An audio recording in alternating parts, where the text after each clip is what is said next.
Abdel, and I'm going to have you say your last name, and I'm just going to refer to you as Abdel because I think I would have been able to say his name correctly, but Moose got it in my head that I'm saying it really, really stupid. No, it's tough because the syllables don't, like English language doesn't have these syllables. Okay. So the full name in Arabic is Abdel Rahman. That's how you say the first name. Yeah. It's Abdel Rahman Hassan. But Abdel's Abdel, okay. perfect. So, Yeah. Abdul Rahman Hassan. Yeah. How do you say my full name?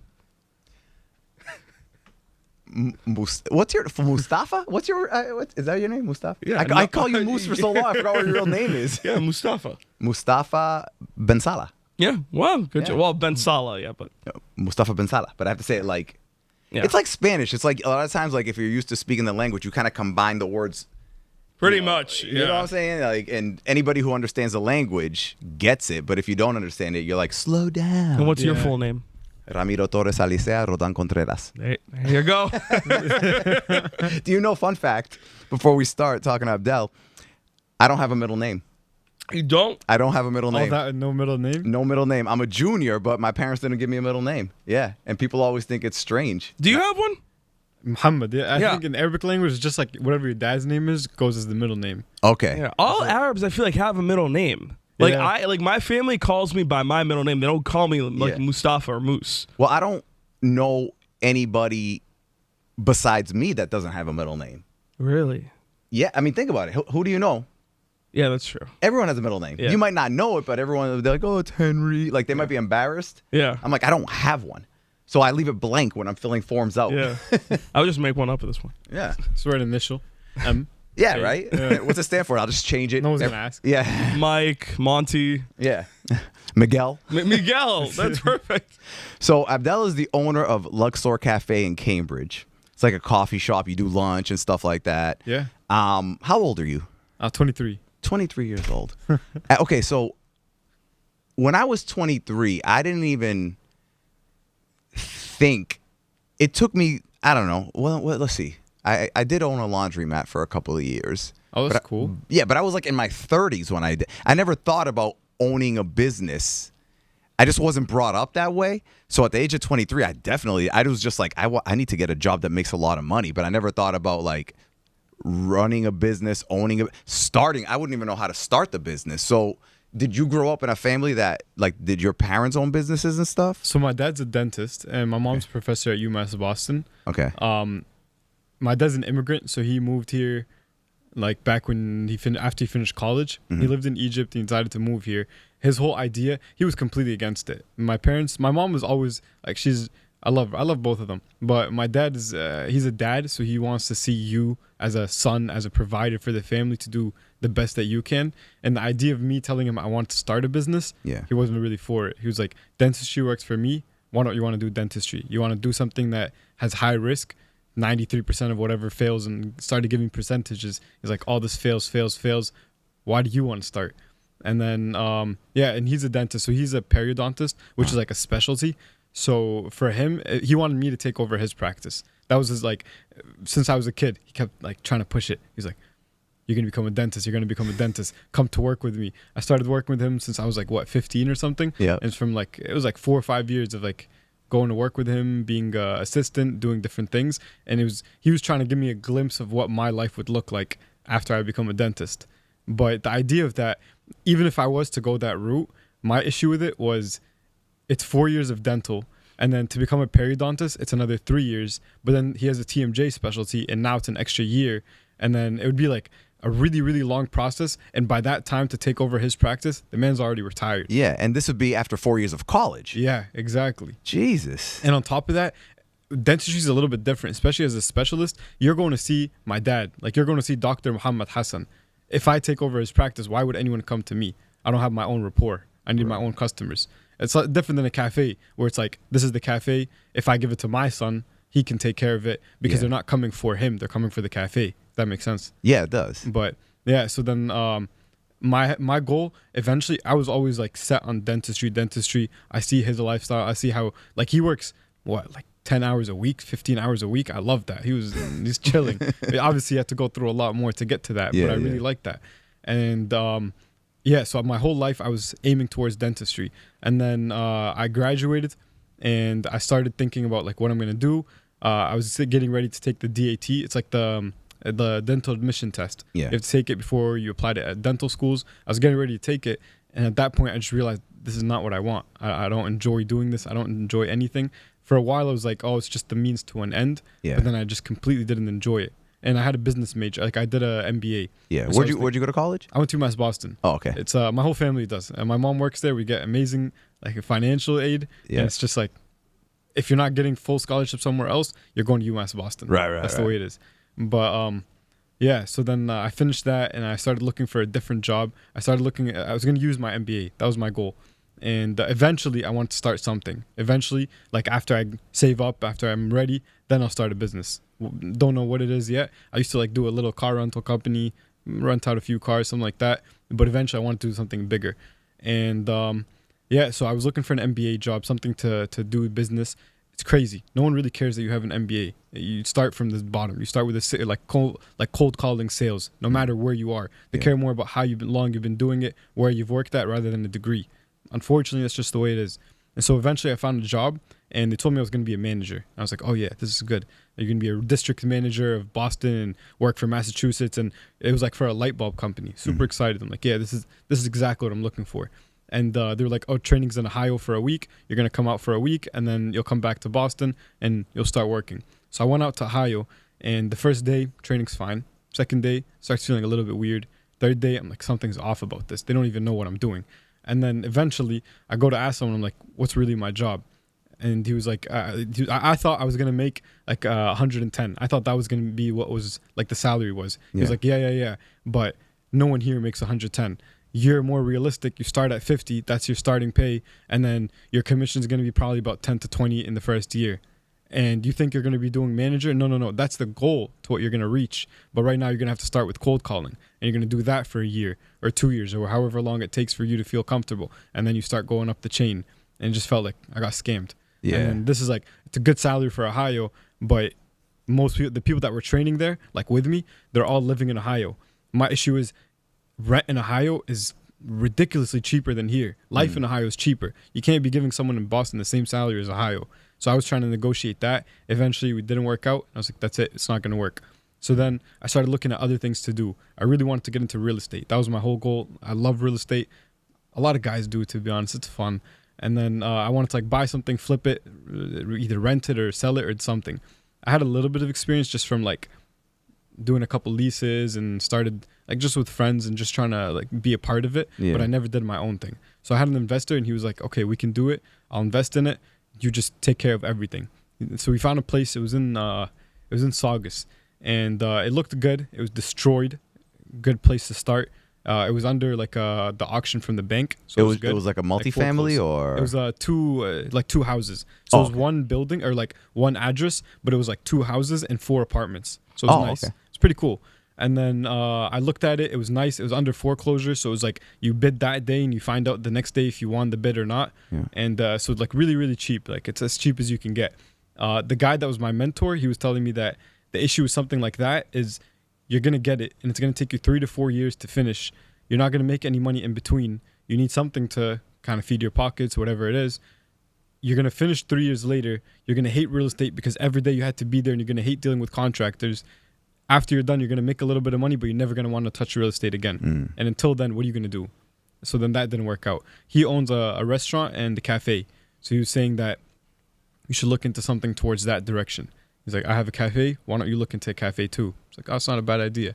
Why not? So I started looking at cafes. My issue is the whole time I'm thinking, like, I don't have any funding. I don't have any money. 22. I was 22. I was like, I'm going to go to the bank at 22. I wouldn't even trust myself. Why am I going to? It's crazy. And then I started looking at different places. And what was interesting is it's very difficult if you're starting from zero, like taking a brand new place, putting the new blueprints, doing everything. It's really difficult to get funding from a bank unless you have something behind you. Yeah. If you have another cafe or someone's like co-signing it or something. And obviously I didn't have that. So that didn't work out. And on top of that, it was like 3 or 4 times more expensive to do that than get a place that's already been running. So I started looking at other businesses that have been running, that the guy's selling it or the family selling it for whatever reason, whether they're retiring or if it's not going well or something. And eventually I found a couple places that I was looking at. It's a lot easier to get funding from that because the bank looks at how long it's been paying rent for, if it's like how much of a risk is it.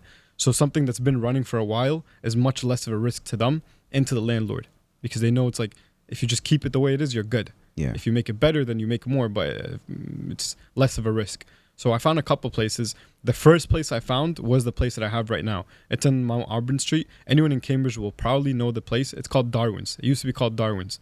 This was his flagship location. He had 4. Yeah. And this was like back before COVID. And he got unionized, which means like the workers unionized against him. They went after him. The man was pretty old. So once you get unionized, you have to pay a bunch of fees and you have to kind of clear that name out. And then you have to pay the union to support your workers. It's a very expensive process. So at that point, he was like, I'm retiring soon anyway. I got unionized. I'm going to have to pay a lot and then build it back. I'll just retire now and close everything. So he closed everything down. The next day, everything else was shut. All 4 locations. And then all 4 of them were put up for sale like really soon after. Eventually, someone else bought it, the person that I bought it from. So he took it. He was from Romania. Yeah. And he moved here. He was looking to like get into real estate. I didn't know this, but if you move from somewhere else, the like USA will not let you invest in real estate because it's called passive income. You have to go into something that's like some sort of business. Yeah. So he found a cafe. He has a food industry, like like a food processing plant or something big in Romania. And so he bought this place thinking it's going to be pretty easy, that you just own it and you don't do anything. Yeah. And then you make money, and it's like good for him because he needed this green card. So he just wanted to get something to get to that process, like something to ground him here. So he bought the cafe. He wasn't doing very well with it because it was closed for like 2 years before after Darwin's. So he lost a lot of customers, and he didn't really bring anything to bring it back up. He was just trying to float by. Yeah. And so 8 months later, he wanted to sell it, and he was really desperate to sell it. The issue when I looked at it first is he had a beer and wine license. So the beer and wine license, it means that you're allowed to sell like beer and wine, and it has like a value to it. So the city back in like whatever, when they started sending them out, they were free. They used to give them out for free. And then eventually supply and demand, there's more people that want it, less licenses that are out there. Yeah. So if you want one, I have to buy one from you, or I have to buy one from you if you have it. You're selling it. So the value of it was like 70K, 50 to 70K. Because each town or city can only have a certain amount. Exactly. Yeah. Exactly. Okay. If I bought it, because I'm Muslim, I'm not allowed to deal with alcohol, pork, stuff like that. So if I bought the place, I would have spent 70K to buy the license, and I can't sell the license because then it would be like haram money, which is like forbidden money for me and religiously. So if I got it, I would just have to give the license back to the city for free, and the first person on the wait list or whatever from the city gets that license for free. So I just lost 70K down the drain. I don't have that. No one really does. Yeah. So that didn't work out. I kept looking for different places, and eventually I went to, I'm not sure if you're familiar, Mecca, like in Saudi Arabia? I mean, I've heard of it. Yeah. Imagine so I was like, no. Yeah. And I went to Umrah, which is like pilgrimage. Yeah. And It's a really important like step Muslims take in their religious path. It's one of them. yeah. Yeah. I've just seen like videos of like a giant crowd of people. Exactly. Yeah, and they circle yeah. the building. Yeah. Yeah. So but is everyone's going to pray? Like, is So it you know how Muslims pray? Yeah. Like 5 times a day? Yeah. You face towards Mecca when you pray. Okay. Wherever you are in the world. So Mecca's a place. It's a place in Saudi Arabia. Yeah. It's like a city? Yeah, it's like Or a holy like city, right? Like That's just like the- a location. It's a holy city. Yeah. Oh, it's a holy city. Okay. Yeah, so you went and you performed Umrah? Yeah. Okay. So Umrah, it's like you do this pilgrimage where when Muslims pray, how they like face direction? Yeah. We face that Kaaba. So you like circle around it and you pray to God. And it said that the first time you see it, when you see it for the first time, any prayers you make are answered right away. No questions asked. Yeah. So I prayed for it. But the issue when you pray, like you're told, don't pray for something, pray Yeah. for the best. For example, I don't know what's good or what's bad. No humans really know what's good for me or what's bad for me. Right. So if I pray, oh God, give me this cafe, what if that's bad for me? Don't pray for that. Pray, give me what's good for me. That's what you should pray for. Yeah. So I just kept praying like, I hope I get what's best for me. In the back of my head, I'm like, I really want a cafe. Like now I'm like, I'm set on it. Did you intentionally go to Umrah thinking in your head, No. it was because I had a year. It was tough. Being unemployed is really tough. I had a year where I was unemployed, and it's like in your heart, in your head, you start feeling like you're not doing anything in life. My whole day was I wake up, I try to find something to do. And then I'm like, okay, I'll go to the gym. I end up spending like 3 hours at the gym because I don't really have anything better to do. I do a bunch of chores in the house, but I just felt like every day I was trying to find something to fill that day. Yeah. And so at that point, I was like, you know what? I've never been before. I have enough time. Let me just go now. It's a good time to go. Who'd you go with? How I went long? with I'm sorry. How long? What was it called? Umrah. It's Umrah. like UMRAH. Umrah. Umrah. Yeah. How long is that? I mean, it takes like the actual pilgrimage takes like 3 hours. It's not too long. Oh, okay. But I went for a week. So you go like Yeah. there's Mecca and Medina. There's like the main area where Mecca, where like the pilgrimage is. Yeah. And then there's Medina, where the Prophet, like he's from. It's a very peaceful area. Very, very peaceful. Yeah. That place, like you go there and you start feeling like you belong there. Have It's you seen the crazy. Malcolm X movie with Jamie Foxx? I have not. You have not? Okay, because there's a whole sequence in that where he does what does he's that? talking about. Yeah. Okay. And there's like a once a year thing. No. Once you can do once a lifetime, once a year, once a week, whatever. Like a. Oh, you can do it whenever. Yeah. You can do whenever. Oh, I see. Okay. It's recommended to do it. I thought it was like this time of year everybody goes. No. You can just do it whenever. So okay, like okay. now, my dad, he goes as much as he can. Whenever he goes to Egypt, he's like, oh, it's 3 hour flight. Let me just go there real quick, and you can finish it. Like my brother, one time he was on his way to something, and he had like 3 hours there. He's like, he just got out of the airport, went and came back. It's a Yeah. quick thing. It's not like and you don't have to do it any time. You just go whenever you want. Yeah. So when I went, I went with my parents, and I was supposed to go with my friends. Fake friends, by the way. We it never made out of the group chat. Never made it out. But what was crazy was we were planning it for like 3 months, and then we're like, okay, I'm gonna do it. We're gonna do it. They had jobs. A lot of them had jobs. Yeah. So I was like, you know what? I'm gonna go at this time. If you join. If you don't, it's good. And then I ended up going with my parents and like my dad, like his just a group of people. Yeah. And as I'm flying back, my friend texted me. He's like, "Can you drop me off to the airport tomorrow?" I was like, "Where at?" He's like, "Oh, I'm going to Amrah." Damn, you're fake. Yeah. But yeah, so then I went and like on my I had a deal with my dad. He was like, okay, it's almost been a year. You haven't had a job. If you get back and there's nothing left, you're going to do dental school. I'm like, you know what? That's fair. Okay. I don't have anything better to do. Yeah. And then on my way back, I decided to like inquire about every other business available in Massachusetts. I was looking everywhere, Beverly, wherever in Massachusetts. I was like, I just want something. And Like, where do you guys live? We live in Milton. Okay, you live in Milton. Yeah. So I was like, let me just give it one more shot. If it works, it works. If it doesn't, dental school is what's best for me. Yeah. And then I applied to everything. There's a broker that like the one that was in charge of the other cafe, like the one that I was looking at to begin with. He hit me up and he was like, "Oh, I see you're still looking. Like, what happened?" I was like, "Oh, like nothing ended up working out." He's like, "By the way, this place is still available." And I think he can. He just got his green. Like he wants to go back to Romania and he wants to cut ties with everything here. Yeah. It's very difficult to have a lease and like all these different things for a business. It's hard to just completely cut them. And so he was like, he wants to like just find whatever to sell it because he wants to like leave tomorrow if he can. Yeah. So I was like, okay. But last time we were on the phone back and forth, 6 months in, and then we realized it's not going to work. This time I was like, this time we're going to sit down and we're going to talk about it. So we went and we sat down, and this time he was desperate and I was desperate, so it was good. Yeah. And then he was like, I really want to sell it and I just want to cut everything. I'm losing money every month. He didn't really say he was losing money, but I knew he was. He knew he was too, because I asked him to send me like the sales of the month, and then I showed them to a guy like my mentor, and he's like, these numbers are fake. They don't even line up here. Yeah. He's not making money. Every time we go, it's completely empty. He went and one time my mentor, he just went and sat there for 3 hours. He's like, yeah, this guy, like he doesn't go. He just wanted it to like kind of hold him down in USA. But as soon as he didn't want it, he just wanted to like. Plus, like if you're desperate to sell a business, usually like you're usually not like in a rush to sell a business that you're killing it in. Exactly. You know, so that should be that was unless it's like a family emergency or something. But there was none. Right. Yeah. But yeah. So then we ended up talking about it, and I was like, the first thing that we had an issue with last time was the alcohol license. I can't take it. He's like, no problem. That was within 30 seconds. I'll take it. I'll keep it with me. He's like, as long as I can keep it associated with the address, it's still going to be under my name or whoever's name it is, so then I can still sell it, but you don't have anything to do with it. I was like, perfect. We're good. And then we finally figured out the offers, and then he goes, how are you going to get your financing? I was like, I'm not sure yet. And then he goes, I can finance you. It's like, whoa, that's crazy. Like, he offered to finance, and like he just really like he was trying to make sure that anything happens just so he doesn't break it.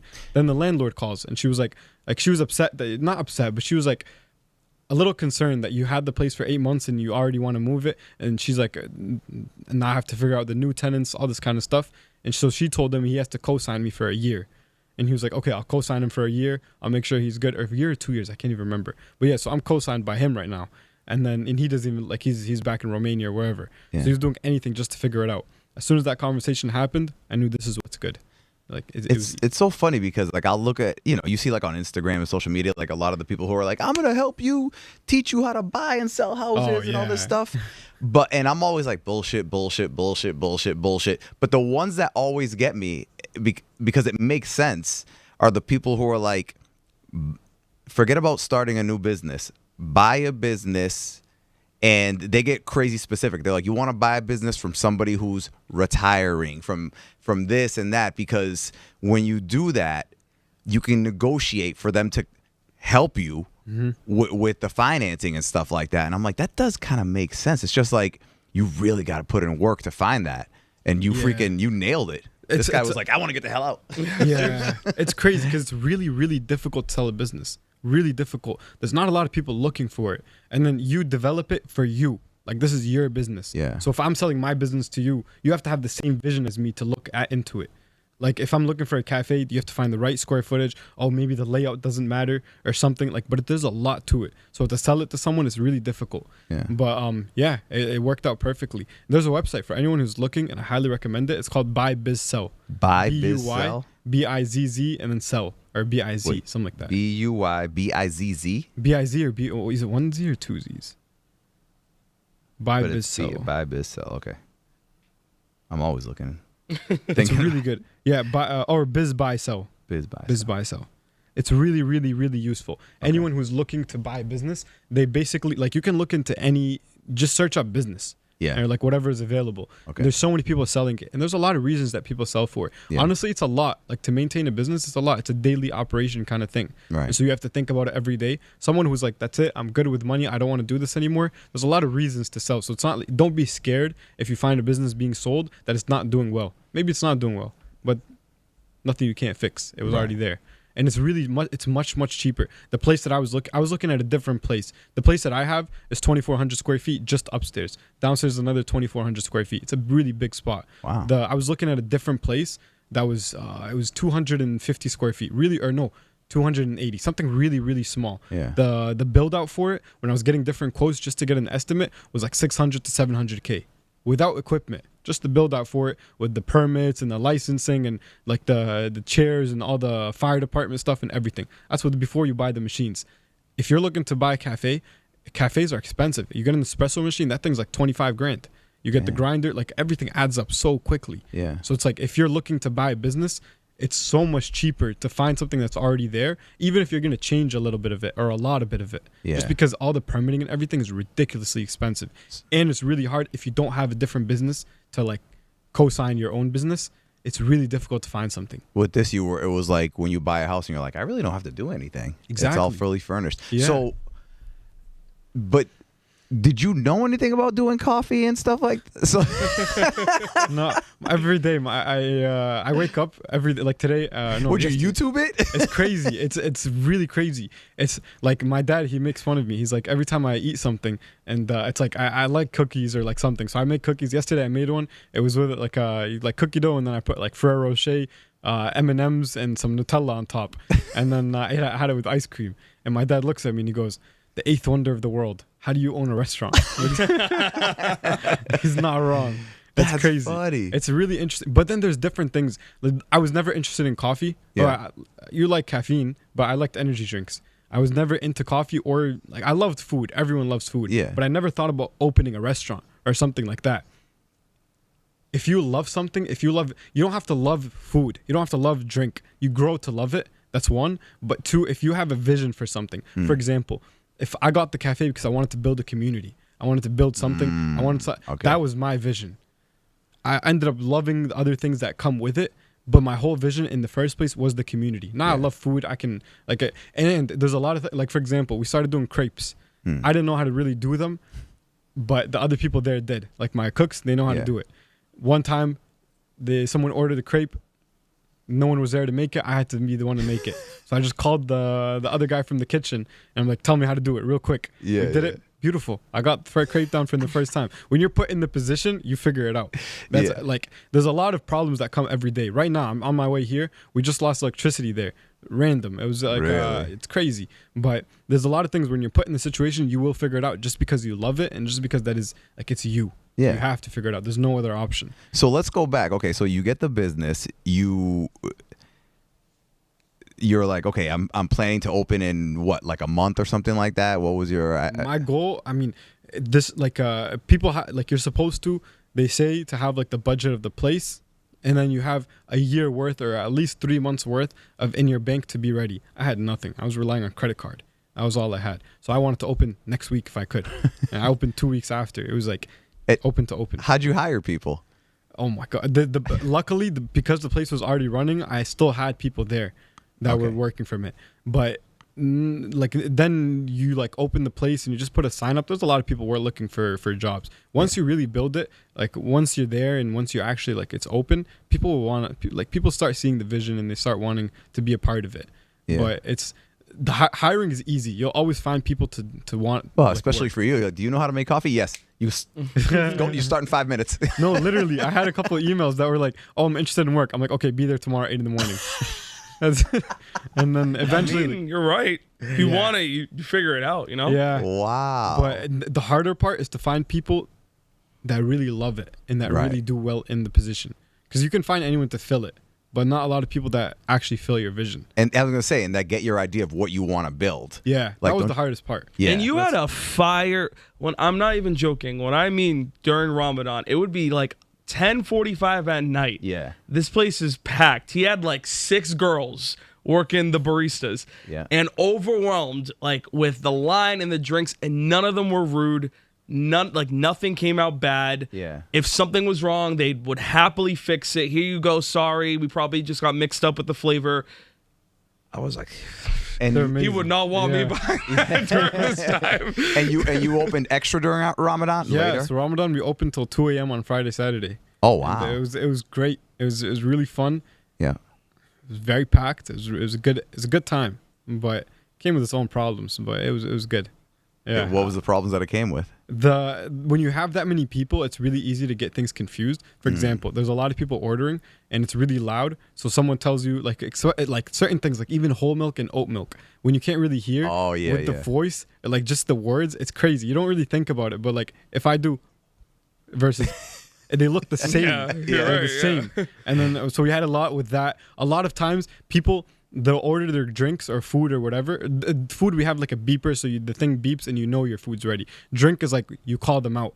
Yeah. The amount of times we've called something out and people don't come and take it, and then it ends up getting like the counter's too full and someone just comes and takes a random drink, and then they come back, I didn't order this. Well, of course, you picked up a matcha and you ordered the latte. Yeah, yeah. Colors different. But yeah, And there's like 9 Mohammeds, so they're calling Yeah. out the same name. And they're like, which one's mine? yeah, it's a lot. Especially when you make like they were going like 20 drinks at a time. So you have like a bunch open right there. And you have like stickers to show everything. But when you call Muhammad, there's 15 guys that start coming to you. It's crazy. Hilarious. But So how long did it take from when you opened for it to blow up? Like for people to get that it was a different place, was a different owner. it's interesting. It's still in the phase of blowing up. Like it's not blown up yet. It's like we have our peaks, but it's really like I have an issue, or not an issue. I think it's just like I'm new to the business and I still don't really know what to do. Whenever it's slow, I'm like, oh man, we're gonna be slow forever. Or whenever it's busy, I'm like, yes, we're gonna be busy forever. I'm like, getting a second location. like when I'm up, I'm really up. When I'm down, I'm really down. Yeah. But it's like you learn that there's waves and there's things that go up and things that go down. For example, Ramadan, those nights crazy busy. Yeah. During the days, super slow because people are fasting, so they're not coming. So many people they'd come in that night and they're like, well, oh my God, you're making so much money. You're doing this. In reality, we're only covering for what we weren't making during the day because we're only open 2 nights a week that are late. That covers for the rest of the week that was slow because like 60% of Muslims are like 60% of our customers are Muslim, so Yeah. they're all fasting, so they're not coming. So then we lost all that business, and now we're just making up for it. But it's like it's interesting. There's like waves. So in general, we do have a really busy hours. Friday, Saturday, Sunday, they're great. Today should be great. Weather plays a huge role. Yeah. Huge role. Something like even when it's just gloomy, it affects like people just wanted to come outside. But there's a lot like I keep like searching now. I'm like, oh, it's almost been a year. I'm really excited to see like what happens in the second year, what versus the third year. Then how does it really go? But we've blown up, for example, during that night hours. Now we're the spot for that. we've blown up for different things. But it's like there's like so many different peaks that you have to like consistently just build up. I don't know if that makes sense. No, it does, because But- you're figuring it out as you go along. Yeah. You know, I mean, you've had it for a year. You're 23. You know, like, it would be impossible to go in there and be like, I got this. Yeah. You know what I it's- mean? And you're already doing better than the last guy who had the place. So We're trying. We're so, trying. you know. Yeah. But at the same time, the amount of love you put in will come out. So the other guy wasn't putting much love. He just wanted to do it to be in America. Right. I love this. I'm putting love into it, and it's coming out. Yeah. If that makes sense. Yeah. Yeah, totally. So now, as far as employees, do you hire strictly Muslim or? No, it's more difficult to only hire Muslims, or like, for example, we have Eid, where it's like our religious holiday, or Ramadan, for example. If you have, we struggled those times because now everyone that's Muslim can't work those hours. So we lost like 70% of our employees. And now we need other employees. It's easier to work with just different, like you need a mix of everything. Yeah. Like some people, when it's Muslim, those people are out, but now you have these people. And it's like different teams and different things. So now it's like, I'd say like solid 50% is Muslim. The other 50% random. It could be anything. Some Christian. Yeah. Then they have church. Some Jewish, some whatever. Now it's like, yeah. Wow. Do you have a prayer area in the? We're actually building one. It's like, you didn't see it yet. No, but I heard you say, I saw it, like you opened the door and pointed at it. Yeah. Now we like just put in the floors. I'll show you a video. Like they're doing it right. They're supposed to be doing it right now, but Tell them how big how big the space is, because it's huge. Yeah, you It's said really- 2,400 upstairs, 2,400 downstairs. Yeah. That's Yeah. amazing. Yeah. This is the the reason prayer I knew area about the building. prayer room. Nice. Yeah, the reason I'm asking is because there's a place near my house called Muslims of the World, and I went there with my wife. MLTW. Yeah. Yeah, in MLTW. Shrewsbury. Yeah, Yeah, of course. Really good. And she goes, "You see that over there?" She goes, "That's a prayer area," because her half of her family, she's like were Muslim, so she's not like a practicing Muslim, but she knows the whole thing. And she's like, that's a prayer area. And I'm like, what do you mean? And she explains it. She's like, she's like, they pray 7 times a day. I'm like, 7 times a day? 7's a lot. 7's a lot. Yeah, her grandfather would pray 7 times a day. Yeah, that's crazy. And the guy, his job was like putting pavement and stuff like that down in the city. And I'm like, so he's just like taking breaks. I'd be praying too. Yeah. I was I'm like, but think about like, how you clean yourself up and everything. Yeah. I'm like, how the hell, like people who do that stuff, they're always dirty. Yeah. I'm like, he must have spent like half his day just cleaning up Yeah. so he could pray. Then to get dirty again. Yeah. And then clean up to pray again. That's Yeah. crazy. It's tough. It's really tough. Yeah. So But- do your employees take breaks and go, or are they gonna do that now? I mean, prayer. People have the misconception that prayer, it's a whole process, and it takes like an hour and a half for each prayer. It takes like 5 minutes. Like Okay. it's a very quick thing. You just we'll do it like you wash up. That takes like a minute, and then you pray, and it takes like 4 or 5 minutes. It's Yeah. a very short process, so it's easy. Like someone goes down and prays. We have like 2 people working, so it's like this person or like on the kitchen barista side. If you go, it's like interesting. It's split. Kind of interesting split. It's like the kitchen's on one side and the baristas are on one side. You know how it is. Yeah. So it's like it feels like 2 different shops. Many people that come, they're like, "Oh, we didn't even know you had the other side." Yeah. So it's like when you have 2 people on barista, one person goes down, prays, then the next person goes down, prays, whatever it is, and then it's pretty easy. But it's also like something like that, like for the prayer area, for me and for anyone who prays in it. We have something called in our religion. It's called sadaqah jariyah. Basically, it's like if you do a good deed, and this, like for example, if I build a mosque, every person that prays in it, I get the good deeds for it.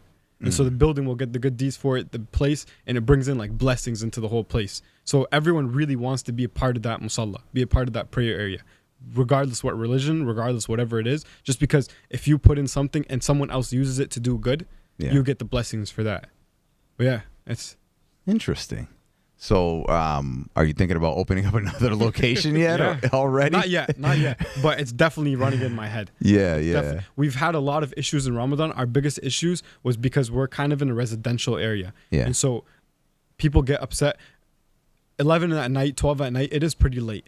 Yeah. 1 at night, like it gets late, and people like the Muslims are interesting. Just young people in general. Yeah. When there's a lot of people and you have a loud car, you need to show everyone you have a loud car. And it's like Oh God, yeah. I know. Yeah. neighbors didn't like that, and I Yeah. don't blame them. And so it's like if I were to open a second location, I started thinking about it. I'm like driving around, I'm like, oh, this is a great location, I'd love to be there, or something like that, where it's like this is like a residential place. Yeah. The issue that I have with it, and I would have never known this until I joined it or until I like became part of it, is the only reason people come to Luxor is because they're walking to it. They know it's there. I like areas that have high foot traffic regardless. Yeah. But then there's pros and cons. Something as big as our place, you will never find it somewhere else. Like in the Harvard Square, Right.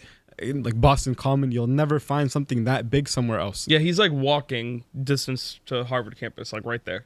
It's Oh my close, God. but you need to know it's there to go. Right. There. So I like if this was, for example, our third location and we had a name and now people already know it's there, that's Yeah. different. But now that I'm looking at it and I'm thinking about it, for the second location, I'd really want to do something in a more prime area. I still don't know enough. I still have to go look at it because then we also have the blessing of having a basement or having a downstairs. Places in downtown or stuff like that, most of them only have the upstairs.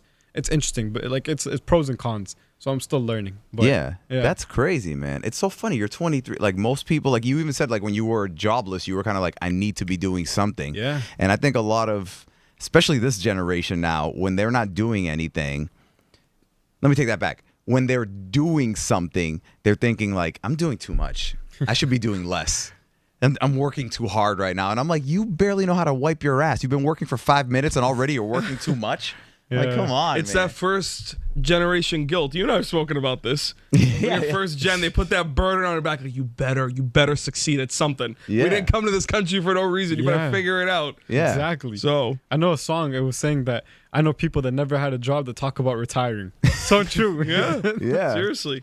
See, so now let's go back to what we were talking about, like selling businesses and stuff like that. The person who's struggling. Do you have any brothers or anything? Yeah. Oh, you do? I have 3 siblings. I have a twin sister. Yeah. She's in law school. I have a little sister. She's in undergrad. She's about to finish. I don't know. She wants, like, she's a adventurous person. Yeah. But yeah. And then I have a little brother. He's the tallest one. It just works out that way. The youngest always the tallest. Yeah. But and he's first year in undergrad. Okay. He's gonna be the one that your dad pushes for the periodontist Oh, he thing. already is. But yeah, because I was gonna say he's like, just like you were saying, like you build a certain business to your specifics, and you're like, all right, the natural thing is me passing it on. Yeah. And you already said no, dad. So he's like, no, you're doing it. I don't care about this no dad crap. Yeah, your brother's exactly. screwed. Oh yeah, he's already working in that. Yeah. And now, like, he had a talk, and all of a sudden, he had no. My brother never liked like anything medical. His whole goal was, I want to. He's a soccer player. He likes playing soccer. Yeah. And he likes reciting the book, like the Quran. He has a beautiful voice. But his whole goal was like, I want to do something. I don't know what I want to do, but I like business. I feel like most guys like business. It's just, I don't know, in our genetics or something. Yeah. But and then he wants to like, he didn't know what job he wanted, but science was never part of it. He hated science. All of a sudden, he had a talk with my dad, and he comes out, and he's like, I'm doing bio. AKA your dad had a talk with him. Yeah. I know, seriously. We need to study the pipeline between like Arab Middle Eastern men and going into coffee. Cause like because my dad's family's business was coffee back in Algeria, like Really? booming coffee. And Yeah. it's like so funny because Is the coffee a big thing? Huge. huge. Well, coffee and tea, yeah, because Muslims don't drink. Yeah. So they need But I mean, like a coffee beans. Like, do they grow coffee? and Well, stuff like out? actually, I don't know how it is in Egypt, but like if you go to the Sahara, whether you're in like Morocco, Algeria, or whatever, they will make you coffee just in the hot sand. Yeah. Like the sand will be so hot, they take the pot and they'll brewing you coffee. I think Turkish people do it too. Literally just doing this in the sand, like holding the kettle and just like mixing it and it brews the coffee. Yeah. And it's supposed to be like a whole thing, but oh my God, I don't know how your family is. My family, they could drink coffee at like, I honestly could drink coffee at like 8 at night and be perfectly fine. Oh my God, I literally will drink coffee and then take a nap right after. Yeah, me Yeah. too. I'm the same way. Yeah. Yeah. Puerto Ricans too, y'all love your coffee. Hell yeah. Oh yeah, y'all love I your have coffee. not. Who was it that was telling me? They were like, everyone always brags about like whatever their culture is has the strongest amount of caffeine. Yeah. I've heard Colombian. I've tried Colombian coffee. It's good. Still, I'm like, I get up at 2:00 in the morning, so I'm like, whatever the opposite of insomnia is, I have that. Like I could. You could tell me a story right now, and I could fall asleep listening to it, even if it's interesting, just because. Yeah. I could easily fall asleep. So I'm always like, if people be like, "Oh, you got to try this. It has the most caffeine." I tried Colombian coffee. Good. Still, I could take a nap after. My father-in-law was like, "Oh, this Italian coffee, you gotta have it. It's so you just a little espresso shot because it's so powerful." I tried it. It was good.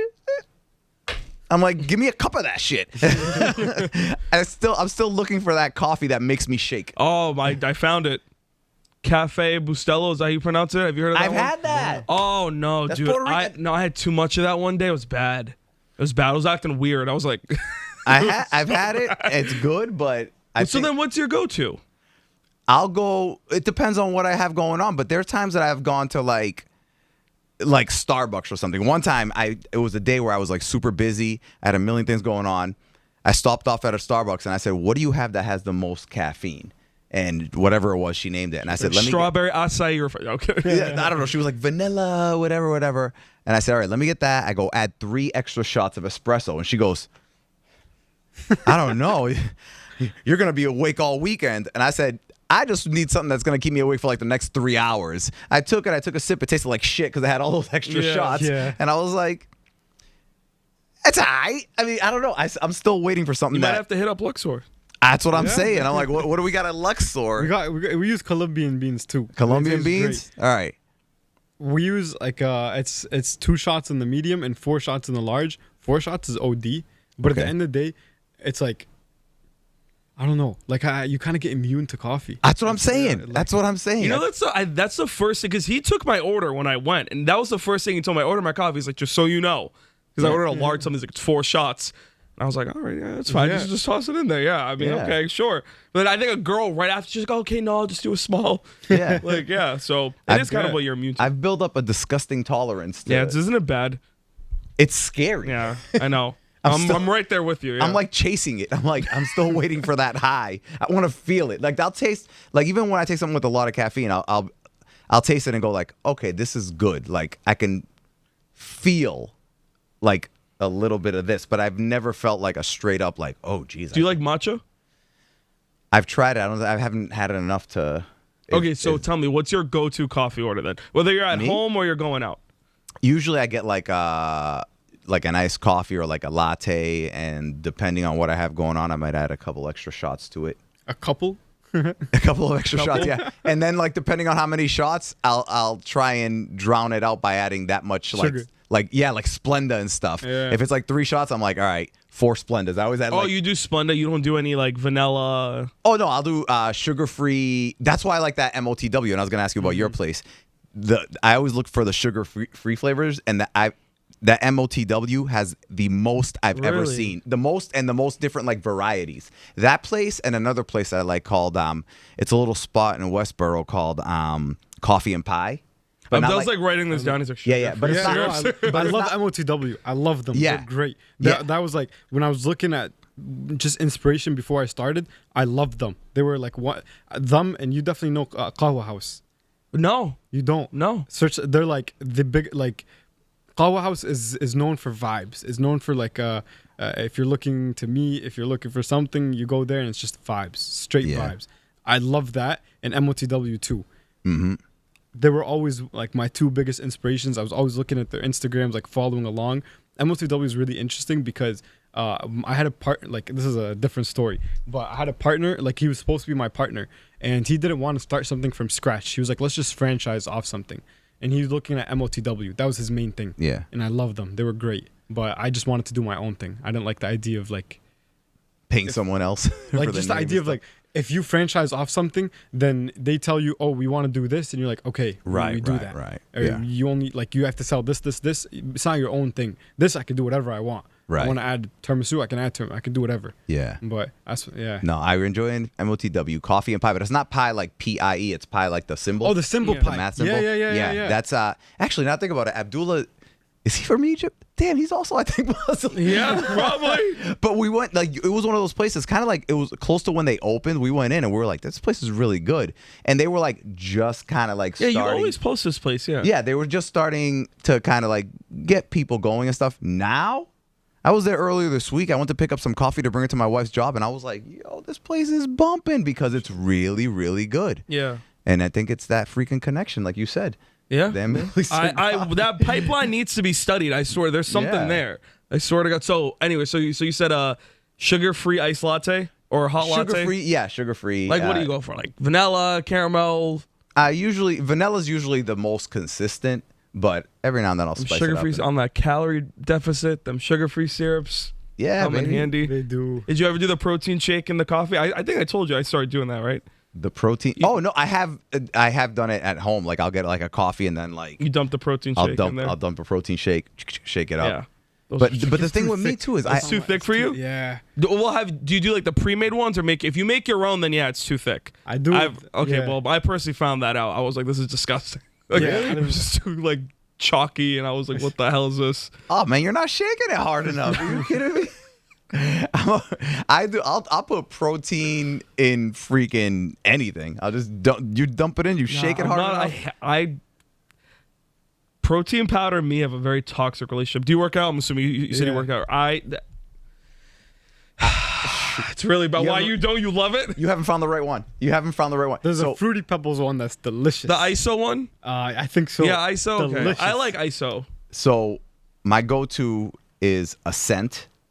Well, I one's have really a good. scent and it's really good, but it's so expensive. It is. And there's another one that nobody knows about that it is my absolute favorite. So I like vanilla, right? Yeah. A scent I usually get vanilla. They have a chocolate peanut butter Oh, yeah, that's one I have, good yeah. too. But my go-to is vanilla. So there's another company called Softleat, Soflete, Softleat. Mm-hmm. They have a vanilla peanut butter flavor.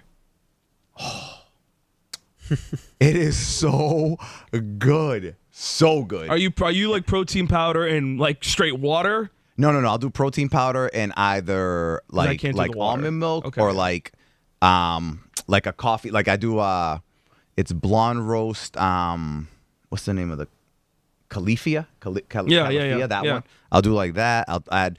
Put it this way. Okay, ready? This is my morning shake. After I work out, on the way to work, I pre-make the shake the night before. I'll do 10 ounces of the Califia. Mm-hmm. 3 scoops of protein, and What are you there's cracking egg in there or something? no, there's a thing called overnight oats. yeah. Oh, Yep. no. And I'll add that too. So, but here's the key. Here's the key. There's a method. You pour the Califia. I add 2 scoops. Shake the hell out of it.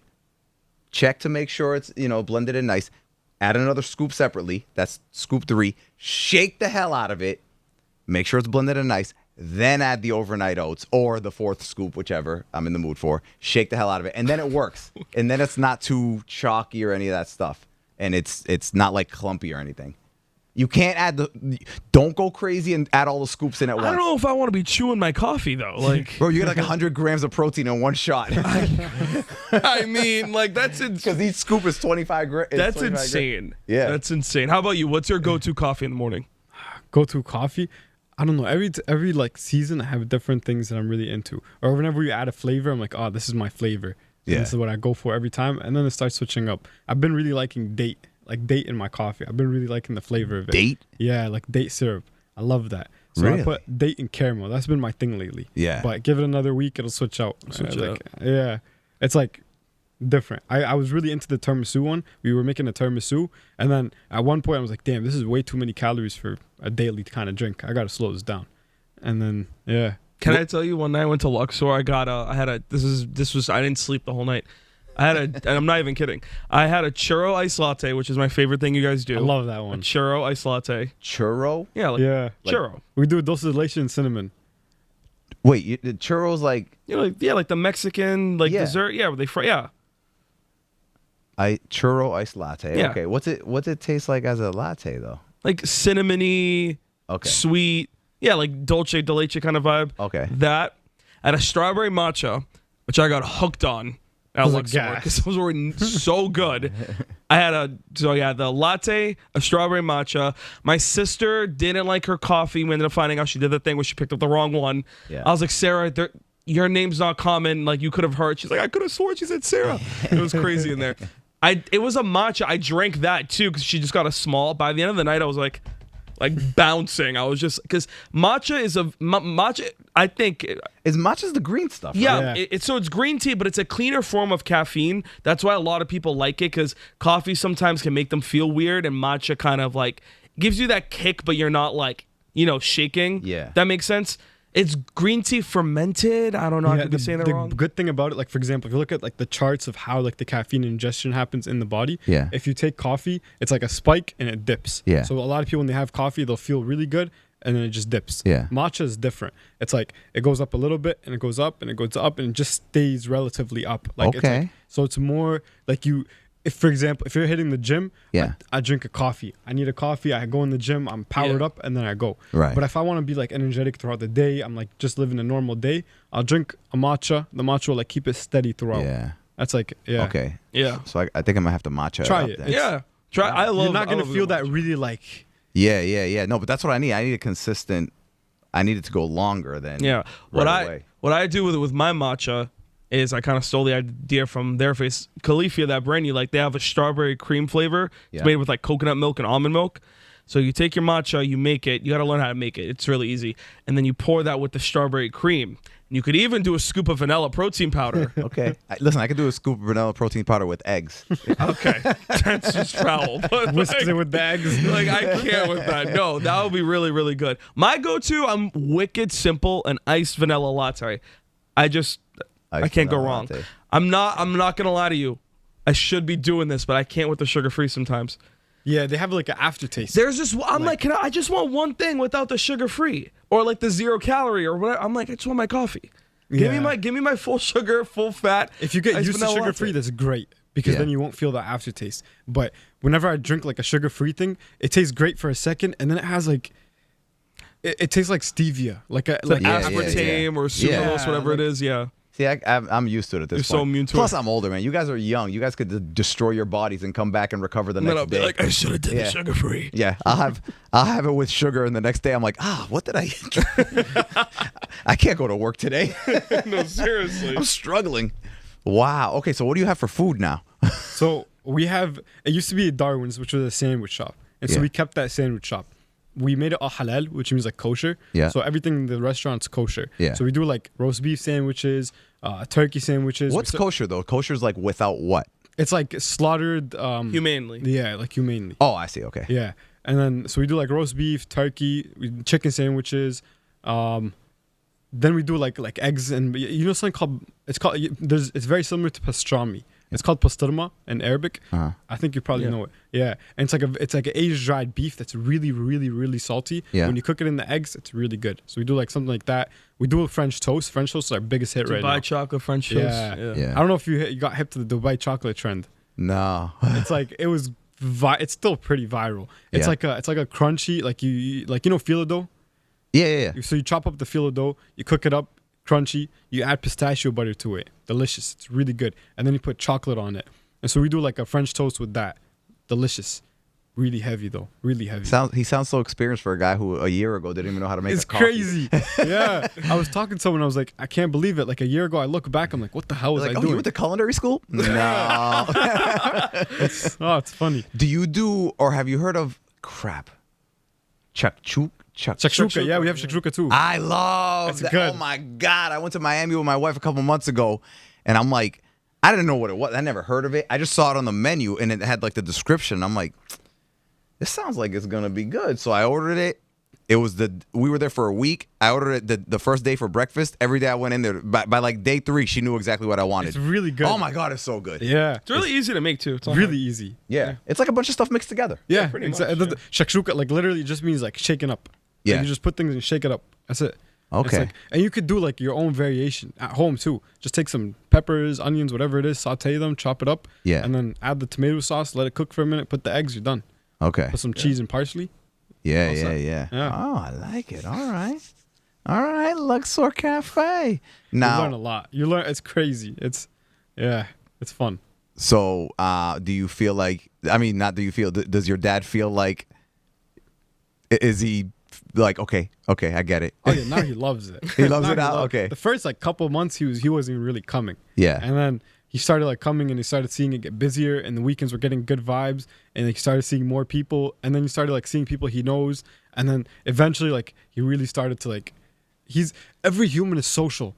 He's not a social person. He says he's not a social person, but every human is social. Yeah. You see a social environment, you might not like it for a long time, but there's a part of you that's Yeah. gonna be like, Coffee shops hate to see an Arab man coming. I'm telling you, it's bad. They could sit there for hours, hours talking about everyone, making business deals. It's crazy. It's so crazy. I'm telling you, back home, like you go to any Arab country, and same in Puerto Rico too. Well, they love a coffee shop. They sit there thinking. So I think when they hit that age of like retirement, or they're getting close to it, they don't want to be bothered. You know what I mean? It's like, give me my damn coffee. Let me tell you a story about 30 years ago.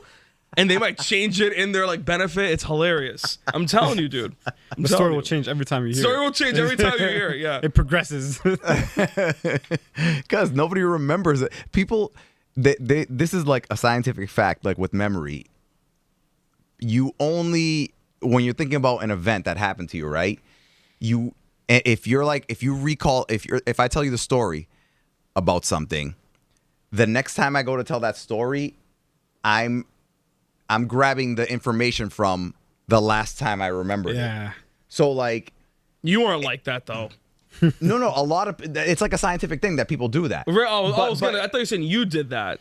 No. I try and keep my stories consistent because, in essence, if people who lie, right, or like add stuff to stories, in essence, they eventually might get to the point where they'll start believing their own bullshit. Yeah. Because you know what I mean? You change a story up, you add something to it, and the next time you tell the story, now you're picking up from there. Yeah. And then you're adding a little something there. Yeah. And then the next time you tell a story, you're picking it up from here, and you're adding a little something there. Then, it's like the telephone game. Yeah, pretty much. Yeah, 10 years later, you're like, you're telling that story, and someone else is like, that is not what happened. You're lying, They look nuts, yeah. Yeah. So...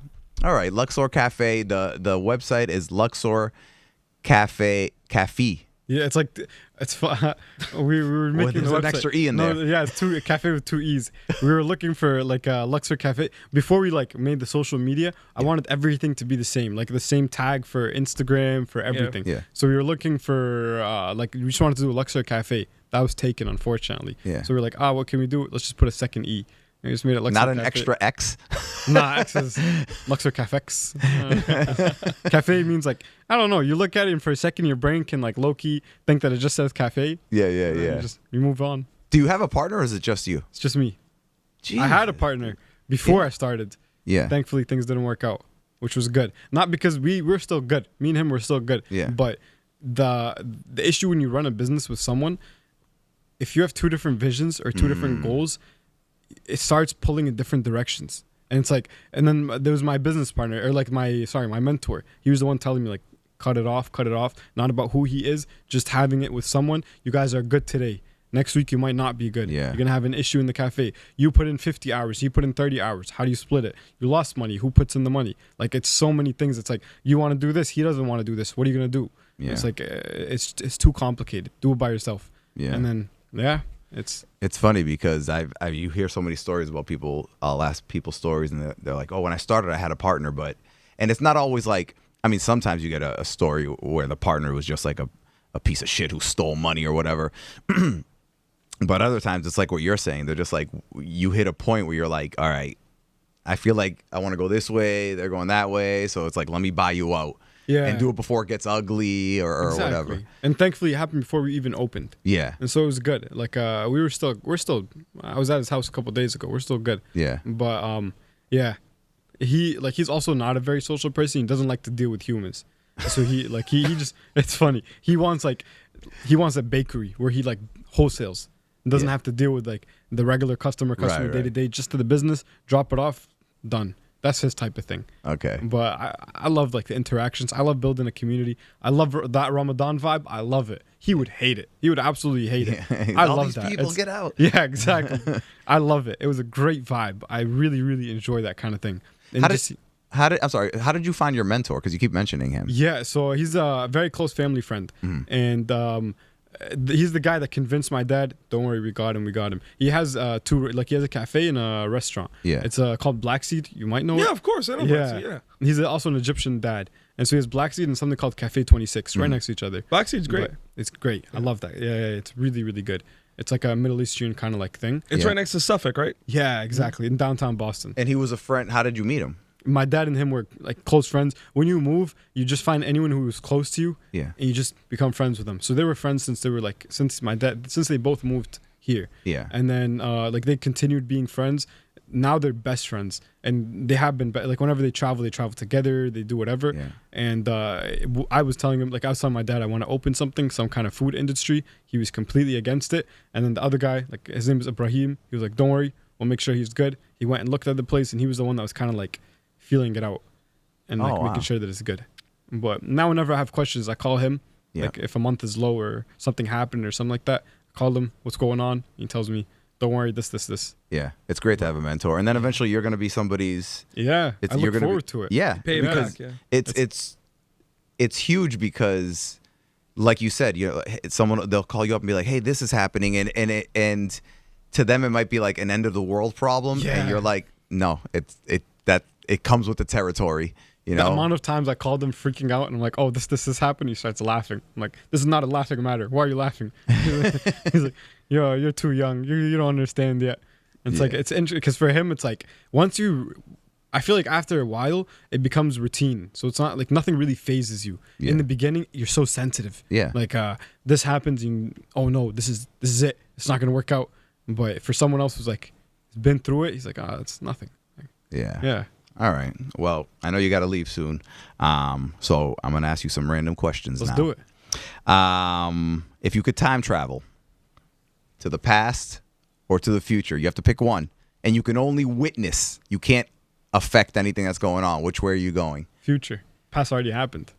What do you want to see in the future? Anything in particular? Honestly, I want to see how Luxor grows. I really want to see, like, yeah. I want to see if we get a second location, where's it going to be at? Or how are operations? You're from Egypt. I'm a little disappointed that you don't want to go back and see how the pyramids were built. Oh, you're talking about grand scheme. I'm talking, yeah. He's over here like media trade. He's like, I'd love to see Luxor and its development in the next 2 years. I want to go back to the past, to the first day that I opened Luxor. No, I'm talking about like... Yeah, in the grand scheme of things. Grand scheme. I want to see how the pyramids were built. Yeah. I don't know. There's a lot of theories. Thank you. What really happened? I'm like, he's Egyptian. And he's like, I want to see how good Luxor does. I want to see I want to see where my second location's going to be. Okay. A skill that you wish you could have immediately. Like you wake up tomorrow and you I have want to fly. I really want to fly. Wait, like fly planes or fly? No, like fly. Like Superman. Take off. Yeah. Like Superman. Favorite quote? It's a Quran quote. It's like something from the like it's okay. It says inna ma'al usri yusra, inna ma'al usri yusra. It means indeed with hardship comes ease, indeed with hardship comes ease. Every time I go through anything, that's the one verse that comes to me. Mm-hmm. I love that verse. It's yeah. What's something you wish you were better at? Not being so sensitive. I think a lot of things hit. Like I see something, I go too down, too up. Yeah. I want to just be nonchalant. Yeah. Welcome to the club.